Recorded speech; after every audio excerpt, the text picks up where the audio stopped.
Hey, what is up guys? Guitar Rock here. Welcome back to another Tower of Fantasy video. Alright, today's video we're going to talk about a little bit of shield breaking, shatter, something that I've been trying to figure out for days now.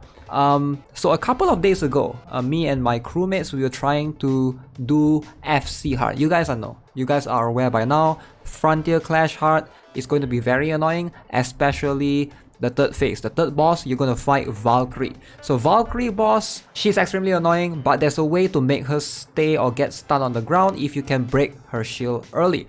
Now in that particular testing, we couldn't break the shield and I started feeling a little bit weird. All of us brought in shatter weapons. Alright, we have King going on, I have Meryl going on. There's like, I think there's 2 Kings and 2 Meryls, but still, we couldn't break her shield in time. So I kind of have a little bit of suspicion going on because FC hard, right here, enemy resists flame damage. So I was like, resistance. Does it affect shatter? So hopefully I try to figure it out in this video, doing a bunch of testing. So let's jump into it. So yeah, first things first that I try to do is I try to do some testing in the Wormhole. The Wormhole is probably the best one because currently there's a boss that somehow resists frost or resist ice. So therefore at least I can find some sort of discrepancy going in. I can't figure out any enemies like except for bosses, which I don't want to try to do because that's going to be quite hard to do alone. I went into the Wormhole bringing in 3 particular characters. In this case I have Meryl, I have Huma, and I have Echo. Right, so each of these weapons represents a very high shatter value. I hope you guys are aware by now. Shatter value is the value that you use ideally, but you still need to depend on the percentage of the attack. So the attacks used are going to affect how much you shatter overall. So hopefully that makes sense. If it doesn't, we're going to try to cover it in more detail shortly. Going through this testing. Okay, so right here, right about here, you can see I try to hit the boss. Okay, the boss has shield. I try to do a single hit with Echo. So that decreased a very small amount of her shield. So one more time and 3 times. So you need to hit her about 4 times with Echo before we can shatter like 1 bar, right? So if that makes sense. So we're trying to look at it from this bar percentage. Alright, so the test was a failure, so I decided to go in again. You can see Echo 1 time reduces 1/4 of the bar. And then I tried to use Meryl right here. I wanted to switch without using the discharge. 1 single hit, 1 single hit. And you can see like Echo and Meryl, they almost do the same amount of shatter. But Huma did way more. I'm not sure if you guys caught the glimpse at the end. Huma definitely, her shield hit definitely does way more shatter in terms of removing the shield. And then it came to my mind the attack value percentage. Now this is where it's going to get a little bit complicated, but if you guys are not aware of this, each attack has its own percentage value, whatever moves that you do. For example, Meryl, first hit, you can click right here, you can see the normal attack, she does 72.9% of attack. So this is a very high percentage of attack. So the higher the percentage of attack, the more shatter it deals. Now this doesn't scale with your weapon level. When you level up your weapon, it's this flat thing at the back that increases. Now let's have a look at Echo's weapon in terms of the normal attack. Now you can see single hit, she does about 24.7%.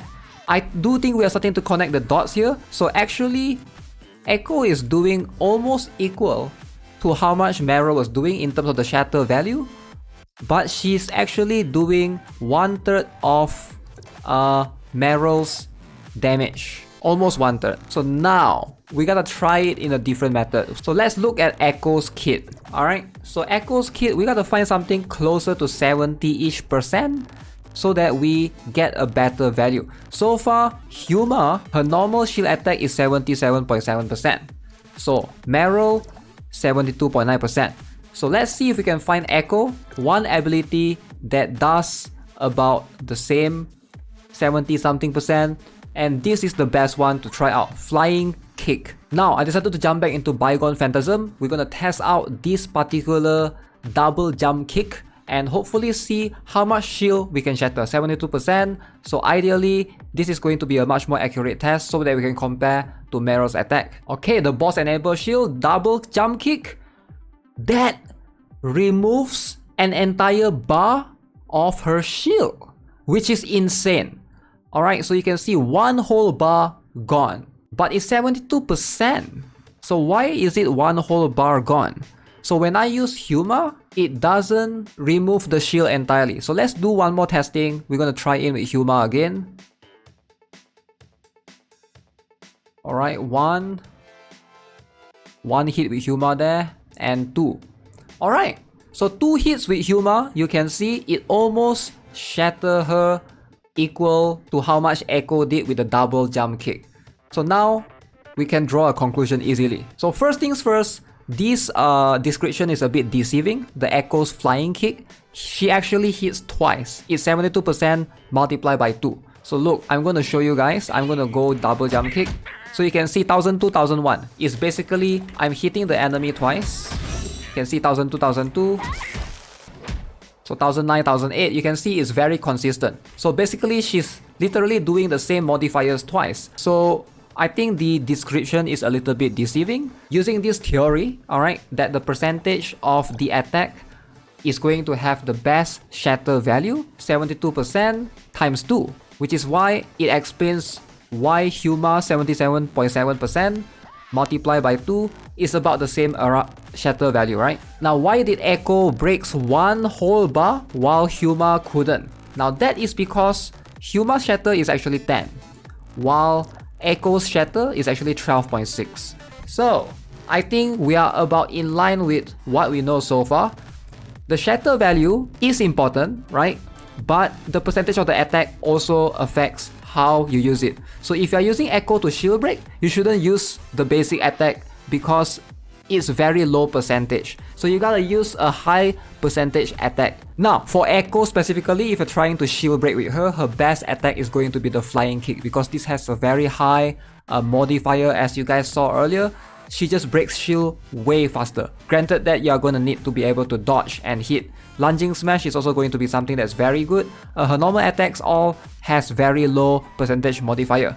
So same applies for Meryl, right? I'm sure you guys know by now, Meryl's discharge removes a lot of shield. Now why is that? Because it's 503.2 freaking percent, which is her highest skill multiplier. Alright, if you look at her skills closely, after you use the discharge skill, you want to either go for this one, which is the whirlwind, 132.8%, because this will have a lot of shield break potential compared to you don't really sneak attack overall compared to Moonset, and then this rising slash is 64, and then the aerial strike is decent, but you know, it's still not as high as her spin to win whirlwind.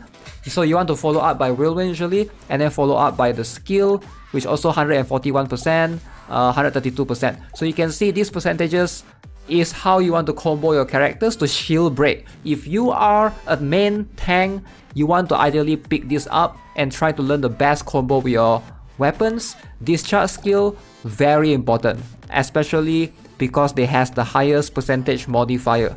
Same applies for Huma. Her discharge skill is insane at 352%, and then use her skill immediately, which is another 370 something percent, and then use the dodge skill. It does so much shield break. Now this also leaves the last question that we have. The main topic of discussion in this video, right? Can Shatter be resisted? Yes. Alright, so based on my testing, you can see Meryl, we are using the same percentage of a value of attack modifier. You can see she barely removed the shield from this Lucia boss right here compared to Echo and Huma, which can straight up remove one entire bar at the same modifier skill at 70 something percent. So that pretty much sums it up. So yeah, if you are trying to be a tank, right? So hopefully you gotta build multiple elements. You need to have Meryl for ice, or Anne, which is a very budget option if you don't have Meryl. This girl right here, which is a decent option, alright? Huma or King for the fire element in case enemies resist ice.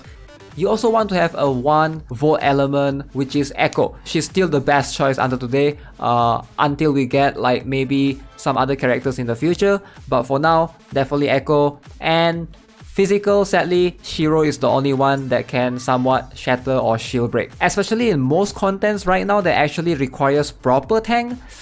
It's kind of tough. Like I would say it's kind of tough. In the FC hard, right? This is really hard. You guys know, if you want to beat like all 5 bosses, I'm not sure if any of you guys could do it. If the boss resists straight up flame damage, King Huma is not going to cut it. I think you gotta use Meryl or Echo somewhat, but there's also an issue. Meryl causes the ice shield thing, can sometimes screw you up in a way, you know, like yeah, it's a bit complicated, right? So let me know what you guys think. Let me know what you guys think. Does this align with what you guys have been seeing so far in terms of shatter, in terms of resistance, in terms of, you know, being a tank overall, and what's the best combo for every character? Feel free to discuss in the comment section below and let me know as well. Alright, so that's gonna be it for this video. Hope you enjoyed it. And as always, if you guys haven't already, I would love it if you guys could subscribe, give this video a like, and I'll see you guys in the next one. Have a nice day. Goodbye.